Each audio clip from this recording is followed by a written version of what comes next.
taអ្នកដឹងទេថាហេតុអ្វីគោមានតែធ្មេញក្រោមគ្នាធ្មេញលើមានរឿងរ៉ាវមួយដែលគេនិយាយថាដើមឡើយគោនៅពេលដំបូងមានធ្មេញទាំងសងខាងដោយសារផ្សេងទៀតមានធ្មេញល្អនៅលើនិងក្រោម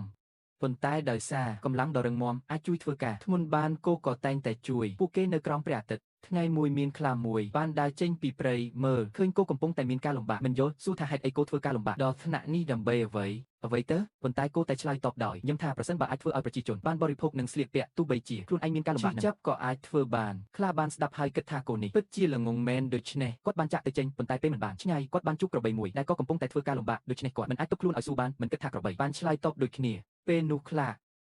គិតថាតើការលំបាកនេះមានអ្វីល្អមែនទេអាចធ្វើឲ្យគោនិងក្របីចង់ធ្វើដូច្នេះជួរដេញនិងនង្គ័លរៀងរាល់ថ្ងៃនៅក្នុងព្រៃដែលលេងមិនមានភាពងាយស្រួលទេប៉ុន្តែក្របីបានស្ដាប់ហើយក៏សើចបង្ហាញពីការនិយាយរបស់ខ្លួនថាការជួរដេញជារឿងសប្បាយបំផុតសត្វខ្លាបានស្ដាប់ហើយចិត្តរបស់វាមិនសប្បាយពីព្រោះវាគិតថាគោអាចជួរដេញបានវាក៏អាចធ្វើបានហើយជួរបានលឿនជាងនេះវាក៏ប្រកាសថាអាចងាយស្រួលជាងនេះដូចនេះវាបានចង់សាកល្បងជួរដេញនៅដំបូងវាបានធ្វើការយ៉ាងខ្លាំងហើយមានអារម្មណ៍ថាជួរដេញក៏មិនមានអ្វីខុសប្លែកទេស្រួលណាស់សប្បាយណាស់ប៉ុន្តែគ្មាននរណាដឹងថានេះគឺជារឿងដែរមាននារីម្នាក់កំពុងឆ្លងកាត់មួយផ្លែតគាត់បានមើលឃើញនៅក្នុងស្រែសត្វខ្លាគាត់គ្មានភាពក្លាហានណាស់តែបានឃើញហើយគាត់មិនភ័យទេបានយ៉ាងឆាប់រហ័សដាក់ស្មៅចុះហើយយកភ្លើងដែលមាននៅក្នុងខ្លួននោះហើយបានដុតភ្លើងឡើងហើយពេលនេះសត្វខ្លាឃើញហើយភ័យណាស់វាក៏បានរត់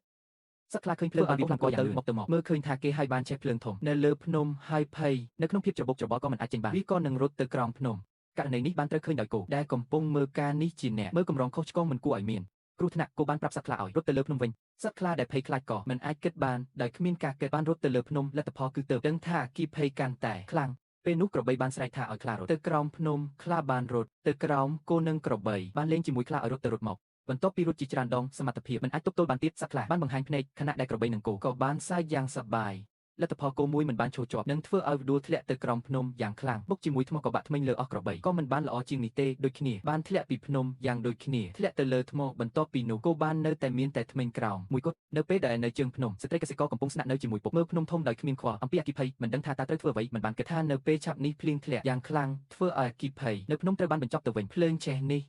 មិនបានប៉ះពាល់ដល់ជីវិតណាមួយទេរហូតដល់ភ្លៀងបញ្ចប់ភ្នំនឹងវាលស្រែមានជីវិតឡើងវិញដីដែលខ្លោចបានលេចឡើងស្មៅថ្មីអ្វីដែលល្អគឺគោចាស់បើទោះបីជាមិនលើក៏ដោយប៉ុន្តែអាចញោមស្មៅបៃតងបានយ៉ាងល្អពិតប្រាកដថាធ្គាមខាងលើរបស់គោមានស្បែករឹងមាំអាចប្រើនិងធ្មេញខាងក្រោមធ្វើការដូច្នេះទោះបីគោមានធ្មេញលើក៏ដោយវាក៏អាចញោមស្មៅនៅលើភ្នំបានយ៉ាងរសជាតិរហូតគោសប្តាហ៍ថ្ងៃក៏គ្នាលើរហូតទៅសូមអរគុណដែលបានទស្សនាសូមជួយ follow ម្នាក់មួយឲ្យបេដងម្នាក់មួយឲ្យ admin មានកម្លាំងចិត្តធ្វើទៀត